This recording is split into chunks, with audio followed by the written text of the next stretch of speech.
प्रेम नाम का एक लड़का रहता था जिसके पिता का नाम सुंदर था। सुंदर एक फॉरेस्ट डिपार्टमेंट में काम किया करता था।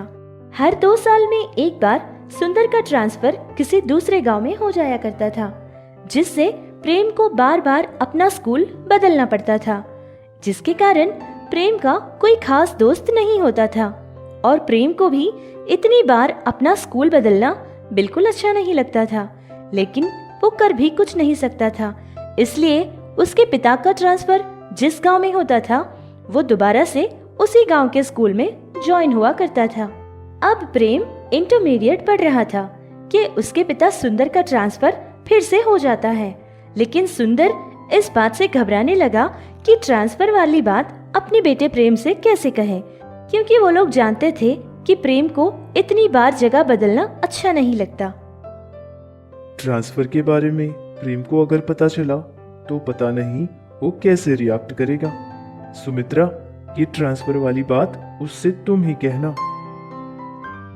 हाँ, अगर उसको पता चलेगा तो वो बहुत अपसेट हो जाएगा, क्योंकि अभी अभी इस जगह की उसको आदत पड़ रही थी। मैं सोच रही थी कि अगर आपको पसंद हो तो हम उसे यहीं किसी हॉस्टल में पढ़ने के लिए छोड़ देते हैं। अरे सुमित्रा, ये तुम क्या कह रही हो? अपने बच्चे को हम ऐसे कैसे अपने से अलग रखेंगे?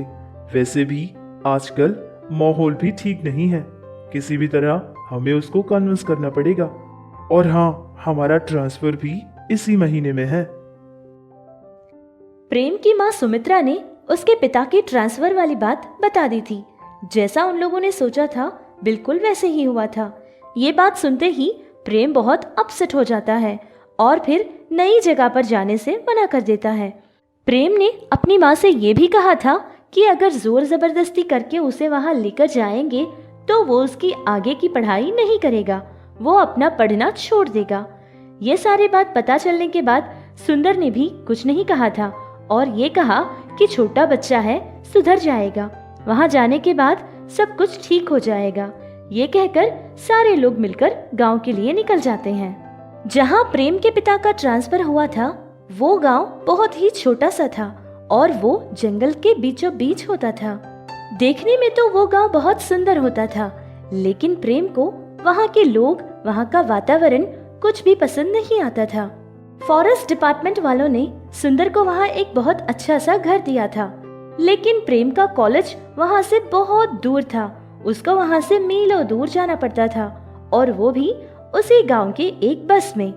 ये सब प्रेम को बिल्कुल नहीं अच्छा लगता था, जिससे प्रेम हर दिन कोई ना कोई नया बहाना बनाता और कॉलेज जाने से रुक जाता था।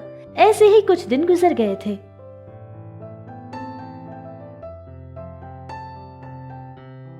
देखो प्रेम, तुम्हारा ये बर्ताव मुझे बिल्कुल नहीं अच्छा लग रहा है। हाँ, मैं ये बात जानता हूँ कि तुम्हें यहाँ रहना बिल्कुल पसंद नहीं है, तो मैं क्या करूँ प्रेम? मेरे पास भी तो कोई दूसरी चॉइस भी तो नहीं है। मेरा जॉब ही कुछ ऐसा है। अब तुम्हें समझना पड़ेगा प्रेम। और हाँ, अपनी पढ़ाई तुम कंटिन्यू करोगे, समझे? क्या आपने कभी मुझे समझा है डैड? हर बार सिर्फ मैं ही आपको समझूं? जहां कहीं भी ले जाते हो मुझे वहां का वातावरण और वहां के लोगों की आदत होने से पहले ही दूसरी जगह लेकर आ जाते हो। मुझे ऐसा अच्छा नहीं लगता है डैड, और ऐसे फॉरेस्ट एरिया में रहना तो मुझे बिल्कुल पसंद नहीं। मुझे किसी शहर में रहकर पढ़ना है डैड। किसी अच्छे से कॉलेज में मुझे ज्वाइन करवा दीजिए, वहीं किसी हॉस्टल में रहकर मैं पढ़ लूंगा, वरना मैं यहाँ रहकर तो अपनी आगे की पढ़ाई मैं नहीं करूंगा डैड, कभी नहीं। हम इसके बारे में बाद में बात करेंगे।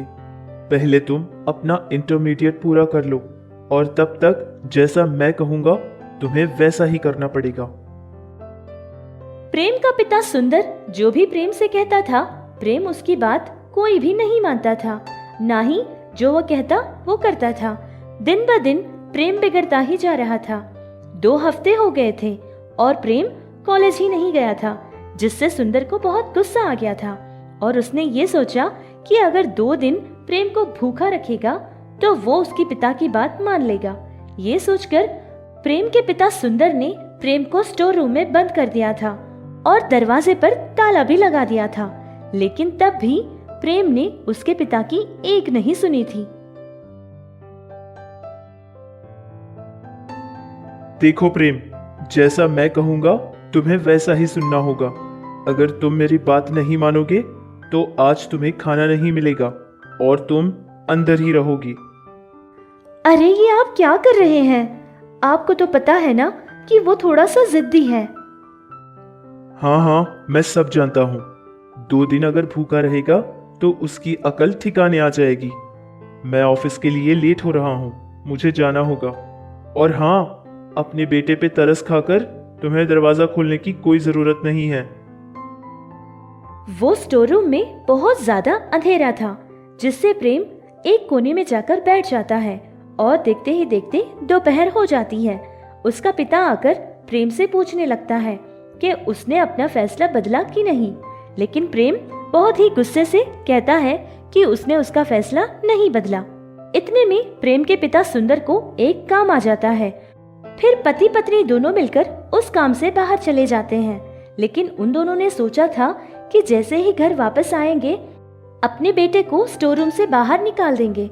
लेकिन आते समय उनकी कार खराब हो जाती है और फिर कार के ठीक होने के बाद वो लोग घर पहुंचते हैं, लेकिन तब तक ही बहुत देर हो चुकी थी, अंधेरा हो चुका था। डैड को मुझसे बिल्कुल प्यार नहीं है। इतनी रात हो गई लेकिन अब तक डैड ने दरवाजा नहीं खोला। उनको सिर्फ अपनी जॉब, सिर्फ अपनी कमाई की पड़ी है। मेरी तो उनको कोई फिक्र नहीं। मैंने नहीं सोचा था कि मेरे डैड ऐसे हो जाएंगे। स्टोर रूम में बहुत अंधेरा था, जिससे प्रेम बहुत डर गया था और अपनी आंखों को बंद कर लिया था। लेकिन अचानक सारा कमरा बहुत ही रोशन होकर चमकने लगा। फिर प्रेम ये सब देखकर परेशान हो जाता है और डरता हुआ खड़े हो जाता है और खिड़की की तरफ देखने लगता है कि वो खिड़की बिल्कुल सोने की तरह चमक रही थी। वो सब देखकर प्रेम बहुत डर जाता है और कमरे का दरवाजा पीटने लगता है। डैड, डैड, प्लीज दरवाजा खोलिए। मम्मी, कहाँ हो? प्लीज दरवाजा खोलो मम्मी। अरे प्रेम, तुम इतना डर क्यों रहे हो? ये क्या? खिड़की बात कैसे कर सकती है? मैं केवल एक खिड़की नहीं हूँ, मैं एक जादुई पेड़ हूँ। कई साल पहले एक ऋषि ने मुझे अपनी जादुई शक्ति से एक जादुई पेड़ बना दिया था। लेकिन मेरे अंदर जान उसी समय आती है जब मुझ पर चांद की रोशनी पड़ती है। एक दिन कुछ लोग जंगल में आ गए थे और उन्होंने मुझे काट दिया था। फिर उसके बाद उन लोगों ने मुझे इस दीवारों में कैद कर दिया। तो फिर तुम्हारा बाकी का हिस्सा कहाँ चला गया? वक्त के साथ साथ सारी चीजें खत्म हो गई और मैं एक खिड़की बनकर ऐसे ही जीने लगी। कई साल बाद आज मैं तुमसे बातें कर रही हूँ और मुझे बहुत खुशी हो रही है कि मैं इतने सालों बाद किसी से बात कर पा रही हूँ। तुम्हें पता है अकेले रहना कितनी बड़ी सजा होती है। हाँ, ये तो मैं अच्छे से जानता हूँ। और इतने में प्रेम के माता पिता घर पहुंच जाते हैं। उन्होंने बिना देर किए सबसे पहले स्टोर रूम का दरवाजा खोला था। जैसे ही दरवाजा खोला, प्रेम भागता हुआ बाहर आ जाता है। अरे सॉरी बेटा, हम शाम होने से पहले ही पहुंचने वाले थे, लेकिन रास्ते में हमारी कार खराब हो गई थी। तुम्हें पता है, सारा रास्ता तुम्हारी माँ मुझ पे गुस्सा कर ही रही थी। अब चलो यहाँ से प्रेम और जल्दी से खाना खा लो।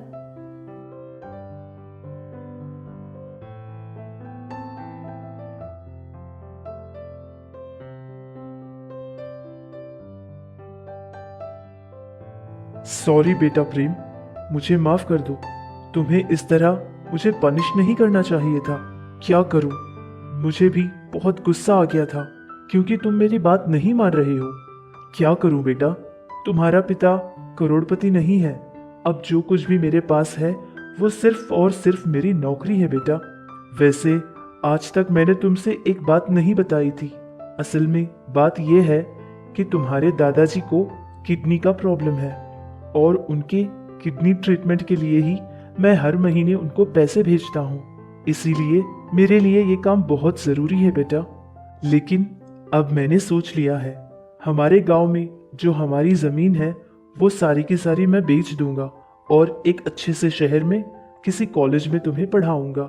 तब तो तुम खुश हो जाओगे ना बेटा? नहीं नहीं डैड, इसकी कोई ज़रूरत नहीं है। मैंने आप लोगों को बहुत सताया था। अब मैं यहाँ से कहीं नहीं जाऊंगा। मैं मन लगाकर पढ़ाई करूंगा।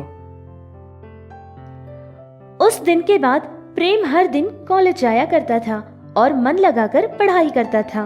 प्रेम के अंदर आए ये बदलाव को देखकर उसके माता पिता दोनों ही बहुत खुश थे। प्रेम हर दिन रात को उस जादुई खिड़की से ढेर सारी बातें किया करता था। कुछ दिन ऐसे ही गुजर गए थे। फिर एक दिन उस जादुई खिड़की ने प्रेम से एक बहुत ही बड़ा राज बताया था। उस खिड़की ने प्रेम को वो राज बताए थे जिससे उनकी जिंदगी बदल गई थी। उस जादुई खिड़की ने प्रेम को उस जंगल में छुपे खुफिया खजानों के बारे में बता देती है और फिर ये सारी बात प्रेम अपने माता पिता को कहता है और उस खिड़की को बताता है। ये सारी बात जानकर प्रेम के माता पिता बहुत हैरान हो गए थे, लेकिन उन्होंने वो सारे खुफिया खजाने पा लिए थे जिससे उनकी जिंदगी पूरी तरह बदल गई थी। एक बहुत बड़े शहर में उन लोगों ने अपने लिए एक खास मकान भी बना लिया था और प्रेम भी उसी शहर के एक बहुत बड़े यूनिवर्सिटी में अपनी पढ़ाई करने लगा। लेकिन अभी भी प्रेम ने अपनी उस प्यारी सी जादुई खिड़की से बात करना बंद नहीं किया था।